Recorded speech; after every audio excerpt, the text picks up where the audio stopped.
Good morning, students. So, welcome to all of you in my online home class. So, जैसा कि आप जानते हो कि हमने जो परसों से टॉपिक शुरू किया था वो था limits and derivatives. So limits के बारे में मैंने आपको बताया था कि किसी भी फंक्शन की वैल्यू जब हम एग्जैक्ट वैल्यू किसी पॉइंट पे नहीं ढूंढ पाते तो तब हम उसकी लिमिटिंग वैल्यू ढूंढते हैं. तो लिमिट्स का एग्जिस्टेंस कब होता है? ये लिमिट्स जो है ये हमारे जो मैथमेटिक्स की ब्रांच है कैलकुलस उसकी फाउंडेशंस है.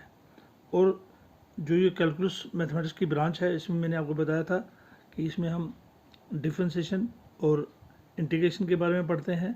और ये जो लिमिट्स हैं ये कैलकुलस जो मैथमेटिक्स की ब्रांच है उसकी फाउंडेशन है. तो लिमिट्स की एग्जिस्टेंस कैसे होती है कि जब भी हम किसी फंक्शन की किसी point suppose x is equal to 3 पे हम किसी फंक्शन की वैल्यू f ऑफ x की वैल्यू x+3 अगर नहीं ढूंढ पाते तो फिर हमें एग्जैक्ट वैल्यू अगर हम x इजकल टू 3 पे नहीं ढूंढ पाते फिर हमने वो वैल्यूज ढूंढनी होती हैं जो वेरी क्लोज टू 3 हो, जो एग्जैक्ट x इजकल टू 3 के बराबर ना हो बट वेरी क्लोज टू 3 हो. तो इस तरह की वैल्यूज़ को हम कहते हैं लिमिटिंग वैल्यूज़. सो जो वैल्यू 3 के क्लोज वैल्यू होगी, मान लीजिए ये आपका पॉइंट 3 है नंबर लाइन पे, तो आप देख ले हो 3 की दो वैल्यूज़ होंगी. एक वैल्यू जो होगी या तो वो 2 से 3 की ओर जाएगी और या फिर वो 4 से 3 की ओर आएगी.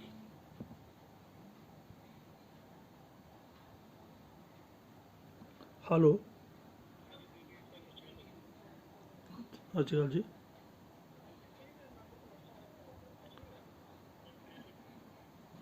चलो शाम ਨੂੰ भेजो. मैं थोड़े नंबर से कॉल करूँगा, इसी नंबर से शाम को कॉल करो मैंने. तो मैं आपसे बता रहा था कि ये जो हमारी अगर हम किसी पॉइंट पे x इजकल टू 3 पे किसी फंक्शन की एग्जैक्ट वैल्यू नहीं ढूंढ पाते तो हम फिर उसकी लिमिटिंग वैल्यू लेते हैं. ये लिमिटिंग वैल्यू क्या है? A value which is very close to 3. तो दो मान लीजिए ये आपकी नंबर लाइन है और ये पॉइंट 3 है. 3 पे दो वैल्यूज़ क्लोज होंगी, एक 2 से जाएगी लेफ्ट से 2.9 मान लीजिए क्लोज टू 3, दूसरी 4 से या 3 के बिल्कुल क्लोज कौन सी होगी 3.1, जो 4 से 3 की तरफ आएगी राइट हैंड लिमिट और जो 2 से 3 की तरफ जाएगी वो लेफ्ट हैंड लिमिट. सो दोनों वैल्यूज़ क्लोज टू 3 होंगी. या तो वो लेफ्ट साइड से 3 की तरफ जाएगी तो this is called left hand limit, और या तो वैल्यू वो 4 से 3 की तरफ आएगी, this is called right hand limit.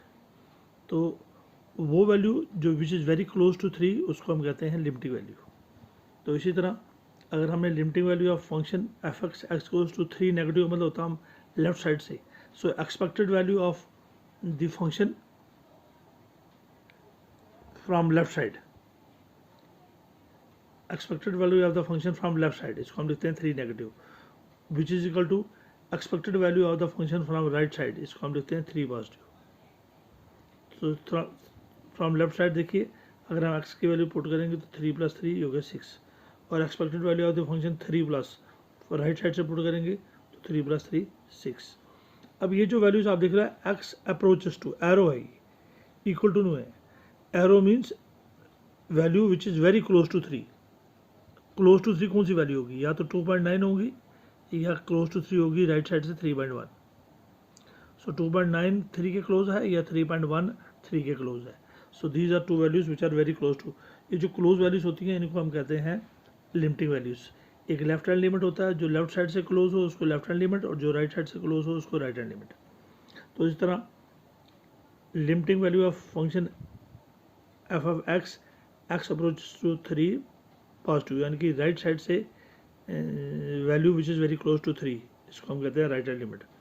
और लेफ्ट हैंड से और राइट हैंड से मैंने आपको बताया जो लेफ्ट हैंड से वेरी क्लोज होगी उसको लेफ्ट हैंड लिमिट कहते हैं 3 + 3 6, और जो राइट हैंड से वेरी क्लोज होगी उसको राइट हैंड लिमिट कहते हैं. Generally limiting value of f x अब 3 हो 2 हो 5 हो कुछ भी हो तो उसको हम जनरली ए लेते हैं. Limit f of x goes to a positive, a can be anything. So this is a positive means a value close to very close to a from right side, और this should be equal to limiting value f x goes to e negative, a value which is very close to a from left side. Negative होता है left side और positive होता है right side से close हो. तो इन closing values को हम कहते हैं लिमिटिंग वैल्यूज़. तो जो लेफ्ट साइड से ए के क्लोज है या 3 के क्लोज हो वो लेफ्ट हैंड लिमिट, और जो राइट हैंड से ए के क्लोज है या 3 के क्लोज है उसको राइट हैंड लिमिट. तो ये दोनों लिमिट्स जो राइट हैंड से क्लोज है या लेफ्ट हैंड से क्लोज है दोनों आपस में इक्वल होने चाहिए. और ये दोनों एक limiting value of function x goes to a, ये जो a है ये कंबाइंड वैल्यू है, इसमें लेफ्ट हैंड लिमिट भी है और राइट हैंड लिमिट भी है. तो चलिए अलजेब्रा ऑफ लिमिट्स क्या है. अगर हम लिमिटिंग वैल्यू लेंगे तो जिस फंक्शन की हम एग्जैक्ट वैल्यू किसी पॉइंट में नहीं ढूंढ सकते तो फिर उसकी लिमिटिंग वैल्यूज लेनी पड़ती है. तो लिमिटिंग वैल्यूज दो तरह की होती हैं. एक left hand limit, limiting value is a value which is very close to that value, जो 3 के बराबर नहीं है बट 3 के बिल्कुल क्लोज है. या तो वो क्लोज लेफ्ट साइड से होगी या फिर राइट साइड से. तो इसी तरह तो इनको हम कहते हैं लिमिटिंग वैल्यूज. तो एक लेफ्ट हैंड लिमिट है, एक राइट हैंड लिमिट है, ये मैंने आपको कल भी बताया था. तो algebra of limits, limiting value of function, दो फंक्शंस की एडिशंस की अगर लिमिटिंग वैल्यू लें तो हम उन दोनों फंक्शंस को सेपरेट करके लिमिटिंग वैल्यूज ले सकते हैं. So limiting value of function f x x goes to a plus limiting value of function g x x goes to a. तो अगर एडिशन, दो फंक्शंस की एडिशन की लिमिटिंग वैल्यू हो तो हम उनको सेपरेट कर सकते हैं. इसी तरह दो फंक्शंस की अगर सब्ट्रैक्शन की लिमिटिंग वैल्यू है तो हम एफ एक्स की और जी एक्स की लिमिटिंग वैल्यू अलग अलग कर सकते हैं. और अगर दो फंक्शंस एफ एक्स इंटू जी एक्स आपस में मल्टीप्लाई हो रही है, इनका प्रोडक्ट हो रहा है, तो इनकी भी लिमिटिंग वैल्यूज हम अलग करके उनका प्रोडक्ट ले सकते हैं. तो limiting value f x x goes to a into limiting value of f x into limiting value of g x x goes to a. तो इसी तरह अगर limiting value of two functions का डिवीजन हो तो हम उनकी भी सेपरेट लिमिटिंग वैल्यू ले सकते हैं. इसको जो limiting value of f x x goes to a divide by limiting value of g x x goes to A.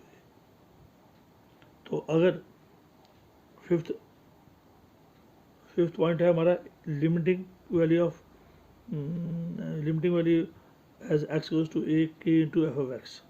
Limiting value of k into, अगर कोई कांस्टेंट से कोई फंक्शन मल्टीप्लाई कर रही हो तो लिमिट से कांस्टेंट को बाहर निकालना है, के को बाहर निकालना है. मान लो ये 2 इंटू समथिंग है तो जो कांस्टेंट है इसको बाहर निकालना है, के बाहर आ जाएगा. Limiting value of f x as x goes to a. तो ये था अलजेब्रा ऑफ लिमिट्स कि अगर दो फंक्शंस की एडिशन हो तो हम दोनों फंक्शंस को अलग अलग कर सकते हैं. दो फंक्शंस की सब्ट्रैक्शन हो अलग अलग कर सकते हैं. उनकी मल्टीप्लिकेशन हो तो दोनों की अलग अलग लिमिटिंग वैल्यू ले सकते हैं. और अगर दोनों की डिवीजन हो तो दोनों की अलग अलग लिमिटिंग वैल्यू की डिवीजन ले सकते हैं. और अगर कांस्टेंट के से कोई फंक्शन मल्टीप्लाई हो रही है तो के को बाहर निकाल के फिर हम उसकी लिमिटिंग वैल्यू ले सकते हैं.